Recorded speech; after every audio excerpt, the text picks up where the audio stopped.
Yann Sénéchal, finalement, est branché. 1-2 test, Yann. 1-2 test, Yann Sénéchal. Oh, yeah! 1-2 test. J'ai chaud, moi, là. T'as eu chaud, hein, Mr. White? T'as eu chaud. Bon week-end, mon ami Yann? Ouais. On est dans la grosse période de l'année, puis ça roule en masse. Fait que c'est toujours bien le fun. Ouais, qu'est-ce qu'on voit, là? Qu'est-ce que tu sens, finalement, là? Je veux dire, on est là, puis on se demande toujours quand est-ce que ça va s'écrouler. La bourse semble être... en tout cas, je vois quelques titres qu'on aurait peut-être dû ramasser il y a quelques semaines, entre autres Tesla et quelques autres affaires. Tesla qui est en train de sacrer d'un câble probablement beaucoup de compagnies ordinaires d'automobiles qui se sont lancées par la suite dans l'électricité. Pour les voitures. Entre autres, Ford vient d'annoncer il y a quelques heures que la Mustang Mach-E était coupée de quasiment 1 000 $ US par modèle en réponse à Tesla. Tesla qui est parti de 102-103 $ au début janvier. Je pense que vendredi, on a pogné 171. Le Bitcoin semble également monter. Je n'ai pas regardé ce week-end, mais en tout cas, vendredi, c'était ça. Donc, les marchés sont quand même pas si mal. Plusieurs espèrent que finalement, ce ne sera peut-être pas la crise qu'on voyait à un certain moment donné. Donc, il y a beaucoup d'espoir sur les marchés. Mais est-ce que, de ton côté, tu sembles voir certains indicatifs qui nous disent que soit qu'on est sur la bonne tendance ou encore qu'il y a quelques lumières dangereuses qui s'en viennent? Ben écoute, les marchés ont une nature prédictive, ça c'est vrai. Puis des fois, on essaie de leur faire prévoir des affaires qu'ils ne prédisent pas tout le temps. Il y avait clairement une incertitude en 2022 par rapport à une récession. Ça, c'était assez évident. Là, ça l'expliquait en partie une baisse. Mais au travers de tout ça, il y avait aussi une grosse correction sectorielle, dans le sens que les technos, là, les compagnies justement que tu viens de nommer, se sont fait rincer en 2022. Là. Puis c'est pas de mauvaise chose. On a ramené les coûts-bénéfices à des zones qui sont pas mal plus acceptables pour ce type d'entreprise-là. Facebook, c'est probablement l'exemple le plus spectaculaire dans tout ça. Là. Baissé comme à 90$, tout ça qui se ramassait à 7-8 fois les bénéfices. Que tu fais aïe, on n'aurait pas pensé voir des Facebook à 7-8 fois les bénéfices. Là, ça a remonté, ça s'est stabilisé parce que quand tu arrives dans des périodes de transition comme ça, où est-ce qu'on sort d'un paradigme, ben, veut pas, les fluctuations sont violentes. Donc, la baisse a été brutale. La remontée est brutale aussi. Énormément de volatilité. Mais quand tu regardes les économies plus pluguées sur l'économie, les titres plus plugués sur l'économie réelle, on n'a pas eu cette violence-là des mouvements de marché l'année passée. Ça a été beaucoup, beaucoup, beaucoup plus smooth que ça. Oui, il y a eu une baisse généralisée. Il y a certains secteurs qui ont fait de l'argent. Là. On peut penser à certaines épiceries, au healthcare, par exemple, des choses comme ça. L'énergie, évidemment, là, qui a remonté quand même beaucoup. Fait que là, tu sais, on commençait l'année 2023 avec la même indécision qu'on avait à peu près au mois de septembre, dans le sens que c'est le scénario de récession qui va arriver ou c'est le scénario d'inflation qui finit plus de finir. Puis, oui, c'est ça. C'est pas encore élucidé, ce mystère-là. On n'est pas encore. On dirait qu'on est en surplace. On dirait qu'on est à la même place qu'au mois d'octobre. Oui. Ben, c'est normal. L'inflation est forte, elle n'est pas partie. Les gens agissent comme si c'était parti et c'est réglé. C'est pas réglé. Là. Si vous voulez voir des taux d'intérêt baisser un jour, c'est pas avec l'inflation à 5 ou à 4 que les taux d'intérêt baissent. C'est avec l'inflation en bas de 2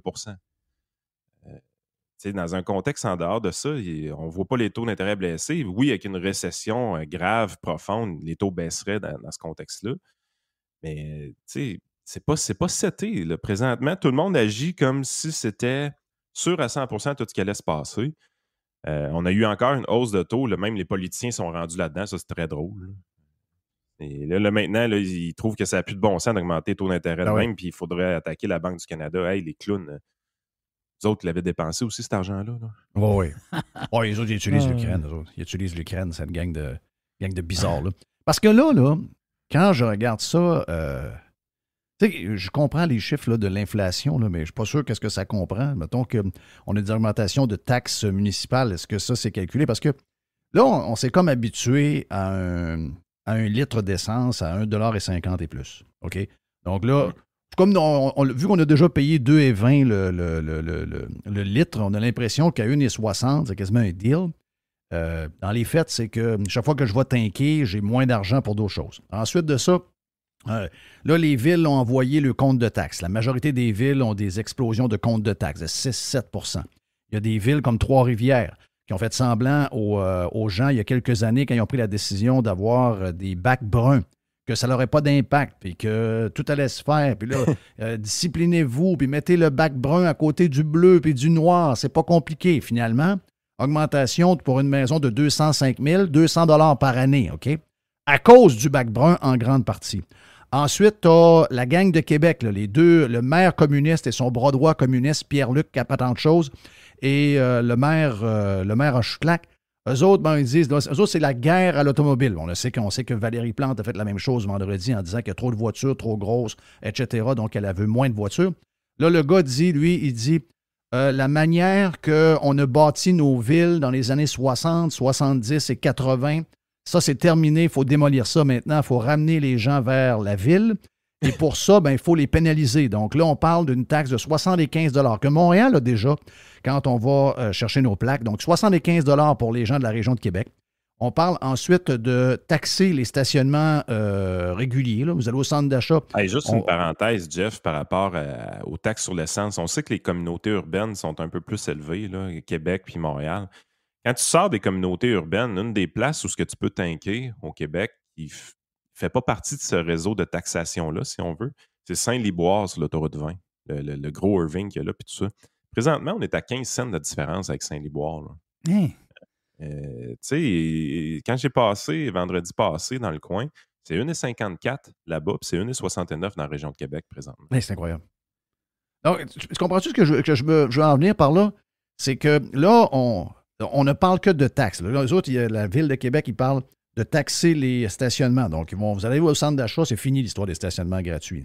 Donc, ensuite de ça, taxe kilométrique pour les gens qui circulent. Il y aura des genres de transpondeurs ou des caméras qui vont nous enregistrer pour quand on circule. Puis, ils vont nous envoyer une facture à la fin du mois. Vous avez fait 1300 kilomètres. Ils disent qu'ils vont nous espionner de cette manière-là. Ce que je veux dire par là, c'est que la majorité des politiciens, que ce soit au provincial ou au fédéral, on sait que la taxe sur le carbone dans le reste du Canada va doubler cette année, c'est que là, ils viennent de plus en plus, ils viennent en chercher de plus en plus. La bouffe, on le sait. L'essence, on le sait. Ensuite de ça, Hydro-Québec veut commencer à nous étrangler pour être certain qu'on ne prenne pas trop de courant. Comment ça va finir? Tu sais, je veux dire, à force d'écœurer le monde, je sais quoi. C'est quoi qu'ils veulent? Ils veulent du monde en dépression, ils veulent du monde sur la bouteille. Mais qu'est-ce qu'ils veulent au juste? Ils sont vraiment déconnectés parce que les enjeux sont pas terminés au niveau de l'inflation. Tu sais, je veux dire, la capacité fiscale des Québécois a une certaine limite. Puis je sais pas si tu te rappelles, remontons il y a plusieurs mois ce que je te disais. Au début du cycle inflationniste, on voit les affaires les plus volatiles être touchées d'abord. Fait que l'épicerie, évidemment, l'essence, c'était ça qui était touché réellement. Mais là, plus on avançait dans ce cycle-là, plus c'est un peu tout qui commençait à être touché. Puis là, présentement, ce qui énerve bien gros les économistes, du moins aux États-Unis, parce qu'au Canada, on fait juste copier un peu ce qui se fait au Sud, là, disons-le franchement, c'est la montée des salaires. C'est ça qui surveille beaucoup, puis qui se disent, écoute, là, c'est parce que le secteur des services, les salaires continuent à monter de même. Lui aussi va se mettre à augmenter ses prix énormément, chose qu'on n'a pas encore vue tant que ça, fait qu'il va y avoir une pression inflationniste de ce côté-là. Et les taux d'intérêt eux-mêmes, qui, tu sais, on disait le prix des maisons, par exemple, 2020-2021, avec les surenchères, tout ça, ça avait augmenté comme quasiment de 20 % ou quelque chose comme ça. Là, ça rebaisse un peu en 2022, mais on est encore plus haut qu'en 2020 avant la pandémie. Bien, la réalité, c'est que c'est pas encore tout pris en compte dans l'inflation, cette affaire-là, parce que le prix des maisons, c'est pas ça qui est mesuré dans l'inflation, c'est le coût, les coûts qui sont octroyés par la famille quand on arrive et qu'on dépense. C'est l'affaire, c'est que les gens ne renouvellent pas toute leur hypothèque en même temps. Il y a encore des gens qui trimballent des taux à 1,5, 2, 2,5 % présentement. Donc, eux autres n'ont pas été touchés par l'inflation au niveau du housing. C'est les gens qui étaient à taux variable qui ont été touchés. C'est les gens qui ont commencé à renouveler qui sont touchés, mais ça va prendre 5 ans facilement avant de voir cet effet-là complet. Fait que ces portions-là de l'inflation vont avoir beaucoup de difficultés à disparaître parce que là, les taux d'intérêt, c'est quelque chose comme 5,5 % présentement là, à avoir du variable versus ce que c'était une couple de mois ou même un an à peu près. C'était peut-être du 1,2, 1,3 %. Fait que la pression arrive de partout, puis quand tu as un taux d'intérêt qui passe de 1,3 à 5,5 %, je m'excuse, mais dans le budget, ça paraît en sacrament. Ça peut être 300-400 $ par mois. Là. c'est des centaines de dollars par mois. Là. Fait que là, il y a deux, trois solutions. Tu peux extensionner un peu ton prêt. Tu peux faire certains choix, mais tu es quand même limité dans ton range d'action. Fait que les politiciens, eux autres, ils arrivent, ils disent on va augmenter les taxes, tout ça. Et ce discours-là, il ne peut pas passer. Là. Il ne passera pas dans la population. Mais les autres vont être fourrés tantôt. Parce qu'au municipal, je pense que les budgets, ça va quand même bien. Au niveau provincial, par contre, on va se rendre compte d'une grosse difficulté. Le fédéral, il n'y aura plus une scène pour augmenter les transferts. Puis on le voit, là, la chicane qui est en train de pogner entre les provinces quêteuses et le fédéral, c'est un peu ça. C'est que le fédéral, historiquement, a toujours envoyé de l'argent aux provinces à tour de bras. Mais quand il est en difficulté financière et qu'il doit closer son budget, il coupe les transferts aux provinces. On s'en va là. Les prochains mois, au niveau politique, vont être affreux de ce côté-là. Parce que le fédéral va essayer de couper sur le dos des provinces. Les provinces vont brailler, vont se lamenter. Puis là, la foire va pogner partout. Est-ce que tu penses qu'on a encore ça en dedans de nous autres? On a-tu encore ça en dedans de nous autres, des gens qui choquent puis qui en ont assez? Parce que je vois des calls sur des TGV, je vois toutes sortes de monde qui vivent dans un monde de licorne. Là. Les TGV, donc jusqu'à Windsor. On pourrait le faire jusqu'à New York. Ben oui, comme si. Qui va le payer entre la frontière québécoise et la ville de New York, alors qu'on passe dans le bois là, tout le long, ou à peu près? Personne n'a payé pour ça. Mais beaucoup de gens vivent. On a tellement envoyé le message comme de quoi que l'argent, maintenant, c'est plus important. Et c'est drôle de voir ça parce que je voyais des gens dans le coin de Jonquière, un directeur d'école avec un directeur du comité de parents, qui vont aller quêter du monde pour ramasser 100 000 $ pour refaire une cour arrière qui a de l'allure, parce que c'est la même cour que depuis 1975 en arrière de l'école. Donc, ils veulent la refaire. Ils vont mettre un petit 100 000 dessus. C'est pas grand-chose avec 100 000, by the way. Faut qu'ils quêtent pour aller chercher de l'argent, alors qu'on dit qu'il y a des milliards tout partout, des trains, des ci, des ça, alors que les besoins de base, c'est-à-dire d'avoir une cour pas pire pour des enfants qui passent le journée à l'école, ça, il semblerait qu'on n'a pas une scène pour ça. Ben non, puis de toute façon, moi, je donne jamais à ces causes-là pour cette raison. C'est que je le paye via mes impôts. Je m'excuse, je n'aurai pas une scène de mes poches. Puis je suis un gars généreux dans la vie, là. Mais jamais je vais payer pour de quoi qui devrait être fourni par mes taxes et impôts. Si tu n'es pas capable de le fournir, ben Christy, privatisons. Moi, je suis dans plus de mind-là. Quand ça sera privé, je vais donner de mes poches. Ça va me faire plaisir. Mais c'est pas vrai que vous allez avoir de l'argent de plus de mes poches. Si vous le dépensez tout croche, puis vous allez vous faire fourrer dans votre appel d'offres de toute façon. On sait comment ça marche. On se rappelle, on peut fourrer comme on veut. 100 000 $ pour le gouvernement, c'est rien. C'est une grande table avec des chaises. On se souvient de l'histoire du CI Patente S, là, c'est à Côte-Nord. Sius, dans le coin de Bécomo. Oui. Une table en quartz, 38 000, puis 35 chaises, ça a coûté 36 000. C'est quasiment 1 000 $ la chaise. Oui. C'est quoi, il était confortable? C'est ça pour eux, il n'y a pas de problème. Non, ben, eux autres, 100 000, là, eux autres, tu claques des doigts, 100 000. Boum! 100 000, c'est rien, là. C'est absolument rien pour eux autres. Là. Cette pression-là, on la sent. Fait qu'éventuellement, leur réflexe numéro 1 qui a toujours été utile, c'est d'augmenter les taxes et les impôts. Puis rappelez-vous, la dernière fois qu'on a eu beaucoup d'inflation, fin des années 70, début des années 80, on avait une capacité fiscale. On était capable d'augmenter les taxes et les impôts à ce moment-là. Mais plus maintenant. On est au top. Moi, je ne sais pas c'est quoi le but. Là. Je les écoute un après l'autre. Ils sont tous là en train de dire qu'ils vont augmenter les taxes. Je ne sais pas qu'est-ce qu'ils recherchent. Je comprends que les Québécois sont bonasses et éteints, mais à un moment donné, c'est que vous ne le verrez pas venir, mais il va y avoir des gens en dépression, il va y avoir des gens qui vont tomber dans la bouteille ou dans d'autres choses. Ça, moi, ça m'inquiète énormément. Hey, je change de sujet parce que j'ai plusieurs sujets pour toi. La SAC ferme pour 3 semaines. Oui. Je vous dis, OK, c'est pas une joke. On met les fax à jour. C'est qu'il y a une patente d'Internet, là, ou une affaire qu'ils mettent à jour qui va demander... les employés ne rentrent pas, là. La SAC est fermée pendant 3 semaines. Les policiers vont-tu donner étiquette? Ça, j'imagine qu'ils vont donner étiquette. J'imagine que les photoradars vont marcher aussi sans problème. Ils vont juste les accumuler et vont régler ça 3 semaines après. Mais, je veux dire... C'est jusqu'au 19 février. C'est juste... un beau temps pour fermer, par exemple. Ben oui, mais c'est la date de ma fête, le 19 février. Non, mais c'est juste avant la relâche. Ah, c'est épouvantable. Donc, si tu as à partir en vacances, c'est les meilleurs prix de l'année, là. Pour l'hiver, là, quand tu aimes aller en République dominicaine, quand tu n'as pas magasiné un resort qui a passé au feu 2 semaines avant, là, c'est un bon timing pour magasiner, là, pour voyager. Maudit bon timing. Mais sérieux, Sérieux. Pensez-vous, tu sais, les gars font des vidéos, là, j'ai vu une vidéo de Dubé, crise de niaisage. Ensuite, une autre vidéo TikTok, là, j'ai vu Lafrenière avec Robert. l'autre, Robert, en train de faire les clowns dans un maxi. On a du monde qui rit de nous autres. Ah ouais, On a du monde qui rit Robert, de nous autres. ça tasse Mickey Mouse. Oui. Ah oui. Tu sais, comment on peut truster ce monde-là? Puis ce matin, j'ai levé un point dans Radio Pirate Prime où ce que je me disais, tu sais, ça va. Écoute, tu es obligé de fermer la SAC parce que tu es en train d'updater un système informatique ou une patente web-based, je ne sais pas c'est quoi, mais pendant 3 semaines, c'est fermé. Là. C'est incroyable. Moi, j'ai jamais pensé que ça pouvait fermer, ces affaires-là. C'est fermé. Et ça vous montre comment, à l'hôpital, dans les écoles, tout ce qui touche, ça ne peut pas tourner mieux que ça tourne là. Peu importe ce qui touche, ça ne tourne pas. Mais Jeff, là, je me disais, qu'est-ce qu'on SAC, fait? c'est un Yann? assureur. La SAC, c'est un assureur. Je sais. C'est quand la dernière fois qu'on a vu un assureur privé Jamais. fermé pendant 3 semaines? Mais ça n'arrive pas. Il y a un site web transactionnel. Moi, j'ai jamais vu un site web transactionnel fermé nulle part, mais j'ai vu ça pas la SAC, à l'autre, la SAC. À un moment donné, tu ne pouvais plus commander de vin sur le web. Là. Imaginez-vous, Amazon annonce un matin, ouais, on a des petits problèmes avec notre site web, on va fermer pendant une couple de semaines, on vous revient. Tabarnache.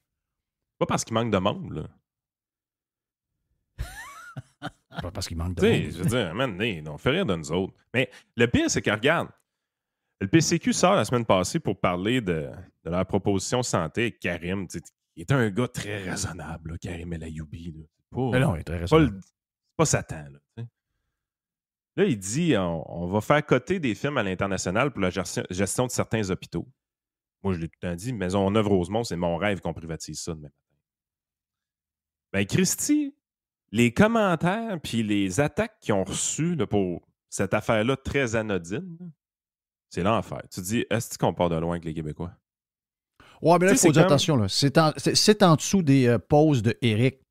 Là, maintenant, il y a une petite armée là, d'à peu près 200 personnes qui viennent polluer tout ce qui est Eric, peu importe ce qu'il va écrire. Là. Oui. Il y a une petite gang de salauds là, qui s'amusent, peu importe ce qu'Éric va faire comme. Non, c'est une gang d'enfants. Là. Ben, les journalistes Gang sont pas d'enfants. mieux. Tu lis les articles, puis c'est là. Il s'est fait accuser de vouloir remettre ça à des firmes étrangères du genre McKinsey. Hein, McKinsey ne cotera jamais sur la gestion d'un hôpital. De quoi tu parles? non.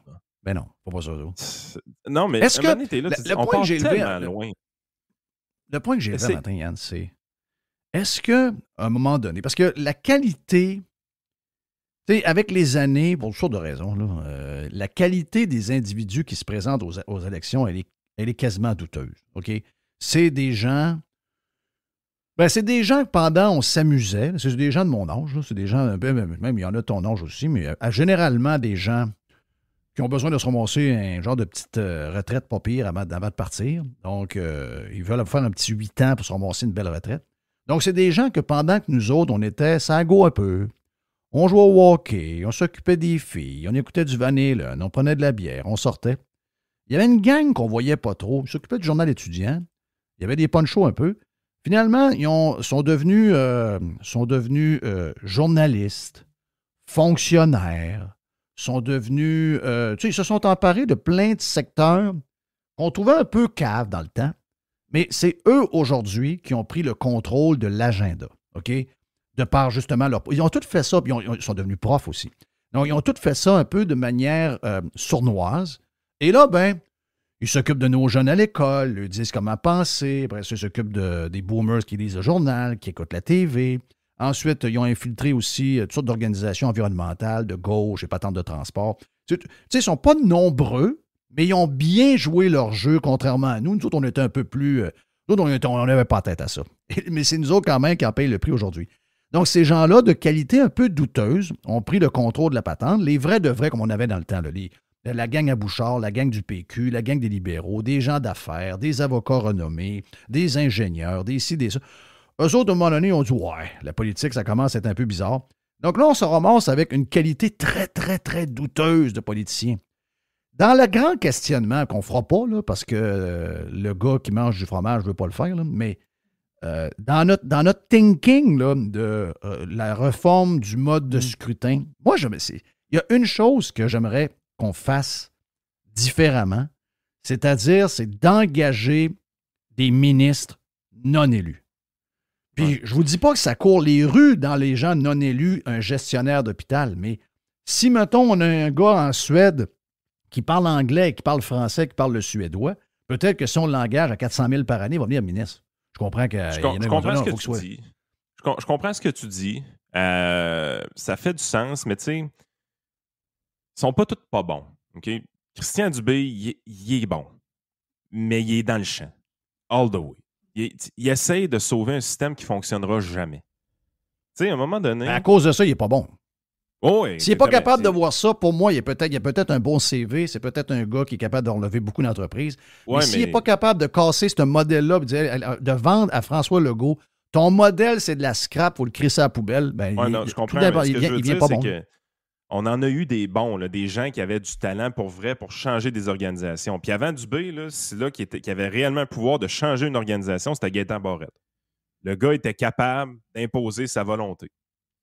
Puis il a imposé sa volonté. Mais il a centralisé. Puis quand Christian Dubé il essaie de changer de quoi, il centralise. On ne fait que mettre en place des gens qui veulent que la machine règle le problème par la machine.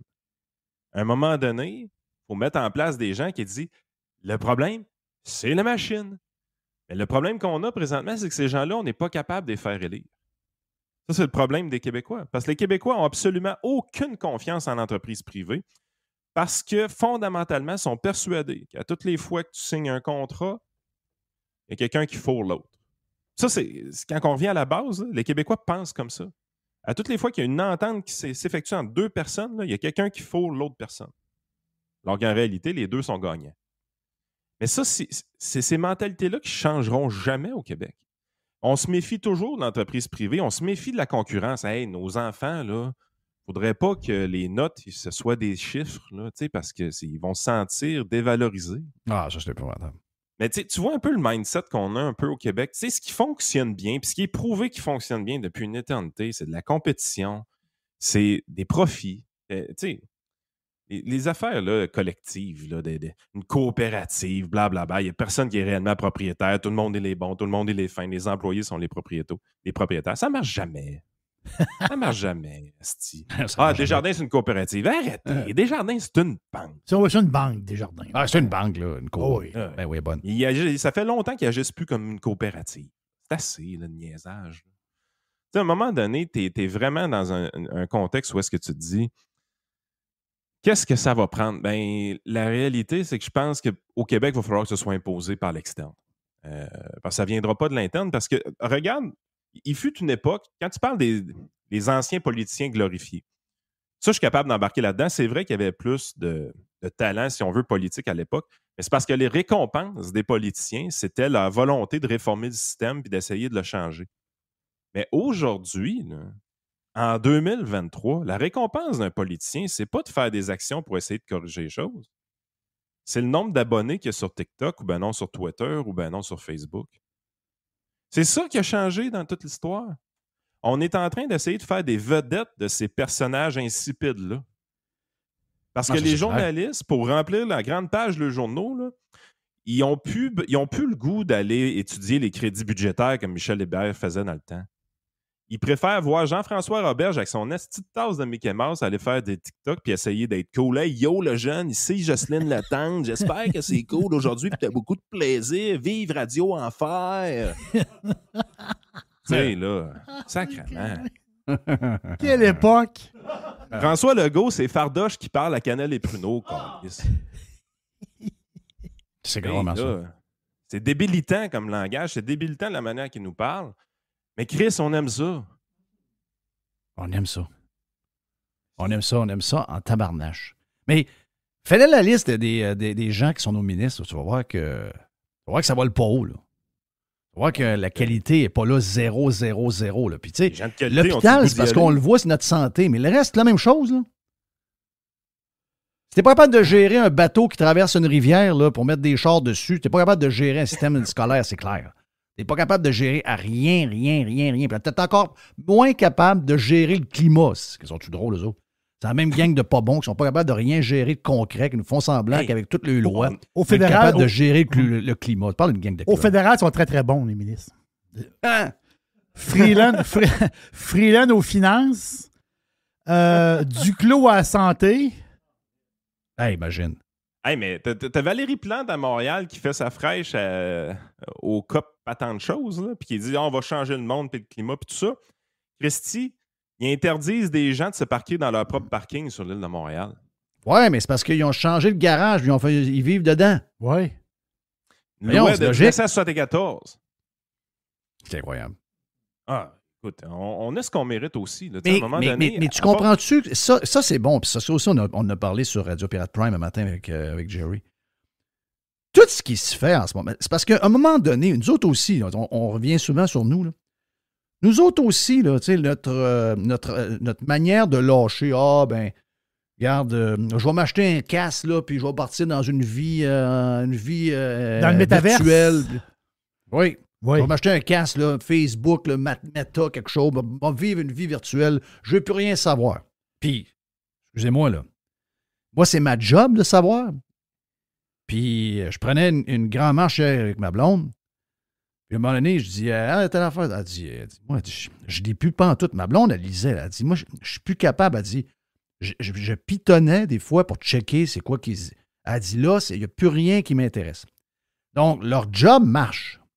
Ils sont en train de nous faire décrocher bien raide. Mais pendant ce temps-là, vu qu'on décroche, ben ils vont prendre des décisions là, OK, qui vont avoir un impact dans 7 ans, 8 ans.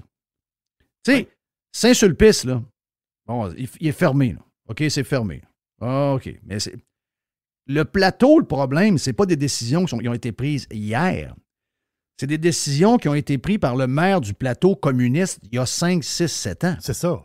C'est pas Quand Marchand va prendre sa décision, parce que c'est lui qui mène pour la rue Cartier, puis que les gens lui disent, les commerçants lui disent, hey, on est une rue de commerce, puis parce que tu as fermé la rue aux automobiles l'an passé, on a 50 de nous autres qui a fait pas mal moins d'argent pendant l'été. On ne peut pas leur faire cette année. Hey, vous n'êtes pas tout seul, vous autres là, vous êtes dans une ville, il y a des citoyens, puis moi, je gère, puis l'avenir, c'est pas de char. OK, parfait. Il n'y a pas personne qui va monter aux barricades pour les commerces. Non. Parce qu'ils n'ont pas de commerce. Puis eux autres, dans leur vie, on les a fait s'occuper, ils ont un masque à la tête, ils regardent le téléphone, ils écoutent le patente sur Netflix. Là, à un moment donné, dans 5 ans, il va arriver sur Cartier puis il va dire « Hein, crif, ma place que j'aimais acheter mes légumes, qui est là depuis toujours, c'est fermé. » Oui. Qu'est-ce qui vient d'arriver là? En fait, l'erreur de la pandémie pour bien des politiciens, justement, c'est d'être trop rentré dans nos vies, dans le sens que là, j'ai vraiment le feeling, en 2023, on revient à 2019. Tu sais, l'épisode pandémique a tellement été fort là, qu'on est trop focus là-dessus, mais revenez dans le mode 2018-2019. Comment qu'on était. Puis si vous avez une capacité de mémoire, là, faites l'exercice pour vrai. Là. Où est-ce que vous étiez à ce moment-là? Et moi, je me rappelle d'avoir analysé le budget avec toi à Radio X juste avant que ça pète la pandémie. Très bien, oui. Le greenwashing à côté. C'était le greenwashing à côté, ça a pris le bord à 2 mois. C'était n'importe quoi, ce budget-là. Mais ça n'intéressait pas le monde. Le monde, c'est sacré comme dans l'an 40. Tu me passais une fois par semaine, puis là, un budget, c'est le gros événement, on analyse ça. On me sent sacré bien. Budget. Qu'est-ce que ça fasse, le budget? L'erreur pandémique de leur côté, ils sont tellement rentrés dans nos vies, ça a réveillé du monde, ça a réveillé des opposants, puis ça startait des mais ils sont guerres, en train de retomber dans le dodo, là. Mais là, juste on retourne tranquillement dans le dodo, puis les politiciens commencent à réaliser, crime, quand ils dorment, c'est pas pire, pareil. Hein? Ben oui. C'est le fun. Ils sont tranquilles. Tu sais, c'est de même, il faut qu'ils nous gardent. Il faut qu'on soit assez confortable pour pas être trop dérangé. Dans ce temps-là, ils peuvent à peu près faire tout ce qu'ils veulent. Fait que c'est bien le fun d'être adulé et tout ça, mais là, ils sont comme tiraillés, je trouve, entre les deux. C'est que les politiciens sont narcissiques aussi. Fait que là, ils sont dans une position où est-ce que toute l'attention qu'on leur octroyait pendant cette pandémie-là est partie. Et ils sont encore un peu accros à ça. Puis c'est pour ça qu'ils essayent fort là, avec TikTok là, de revenir et de dire « Hey, venez m'aimer, venez m'aider. » Mais éventuellement... Le go est en post-mortem. Oh, exactement, mais on s'en sac. Le go fait une dépression après. Le go, il est comme Carey Price. Legault, il est comme un joueur de hockey qui a joué 14 ans dans la Ligue nationale, puis que le monde avait son chandail dans la foule, puis là, il se passe dans la rue, puis personne ne le reconnaît. Il est comme, je sais pas moi, il est comme Ace Frehley de Kiss. Quand il était dans Kiss, puis qu'il y avait son maquillage, tout le monde, il pouvait baiser toutes les femmes de la Terre. Aujourd'hui, le gars s'en va faire son épicerie chez Walmart, personne ne le regarde. Donc, lui, il a ça en ce moment-là. Il s'ennuie de la COVID en cibole. Effectivement, ça, c'est le côté qui est le tirail. D'un autre côté, quand il arrive pour mettre en place des politiques, je veux dire, il y a le champ libre présentement. Il n'y a personne qui le watch. Là. Les journalistes sont way back en arrière. Ils regardent rien, ils se rendent compte de rien. T'es vraiment dans une position où il peut faire à peu près tout ce qu'il veut, puis personne ne va s'en rendre compte. Là. Parce que c'est un peu la mascotte du gouvernement. Pendant la COVID, oui. il est devenu comme la mascotte. On parlait d'Arruda, là, mais la vérité, là, c'est que c'était la mascotte. Puis pendant la campagne, où il y a eu une très mauvaise campagne, il a gagné parce qu'il n'y avait rien d'autre en avant de lui. Là. Mais le gars faisait l'amuseur public avec les histoires de Poutine puis tout ce que tu veux, là, le fromage ci, le fromage ça. Mais on a eu une discussion, puis je ne vais pas donner les détails mais on était, moi, Jerry, Mr. White et Carlos de Punisher, après qu'on ait fait un grand bout avec Éric Duhem vendredi. J'ai dit à Éric, dis-moi là un peu quelques détails que tu ne peux pas dire vraiment, puis je n'en donnerai pas, mais Carlos de Punisher, après avoir écouté Éric nous raconter comment ça s'est passé pour de vrai dans la réunion, le gars, c'est une mascotte et le vrai boss, c'est Fitzgibbon. Le PM du Québec, c'est le call de Carlos de Punisher. Le PM du Québec, c'est Fitzgibbon. Parce que, semblerait, ça je peux le dire, Éric nous a dit que ça a duré 45 minutes, puis pendant 20 minutes, il a fait que vanter Fitzgibbon. Ben voyons. C'est son homme. Oh oui, c'est son homme, puis c'est écœurant ce qu'ils font. Puis le gars, il a une vision, puis il va emmener des jobs à 100 000 au Québec, puis on va devenir des plus riches au Canada, puis c'est un king, puis c'est mon chum. Puis... quand on entend ça, Carlos me regarde, puis il dit, moi, il dit, ça fait longtemps que je le pense, Fitzgibbon, c'est lui le PM du Québec. L'alpha. Ouais, l'alpha d'un deux, c'est lui. Mais tu sais, y a-tu du fun, lui, tu penses, qu'il y a un peu? Lui, il a des chèques à pas acheter. Il va donner ça à plein de monde qui connaît. Lui parle des... écoute bien, ça s'amuse. Hein. Lui et le gars de la caisse de dépôt, ils ont du fun. Hein. Tu sais, on est rendu avec 15 milliardaires au Québec. Là, une couple d'années, il y en avait 5. 6. C'était dans le temps de Lola et Eric. Là.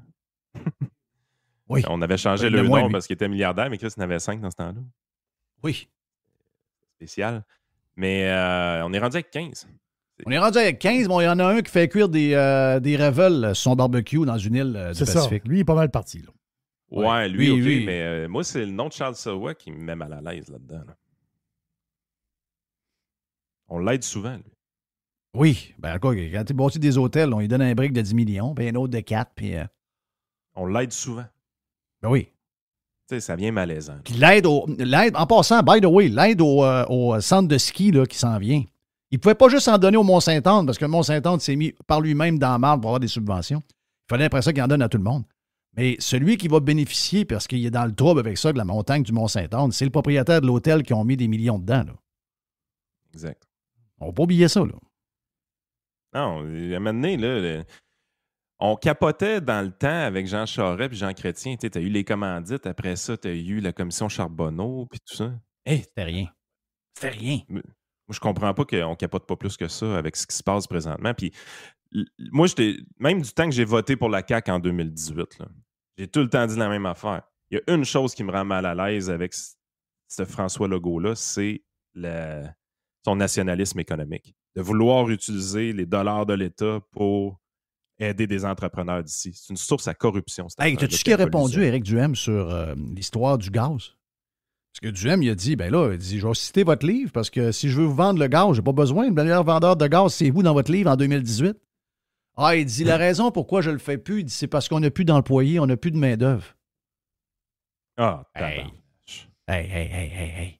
Il dit, si on met de la main-d'œuvre au Québec pour bâtir GNL Québec et sortir notre gaz, on n'aura plus de main-d'œuvre là pour bâtir nos barrages, puis nos écoles, puis nos hôpitaux. Hey. C'est le premier qui veut des jobs à 56 000 et plus. Ben oui, c'est ça que je comprends rien. Là. Ah non, c'est dur à suivre en tabarnak. Dis n'importe quoi.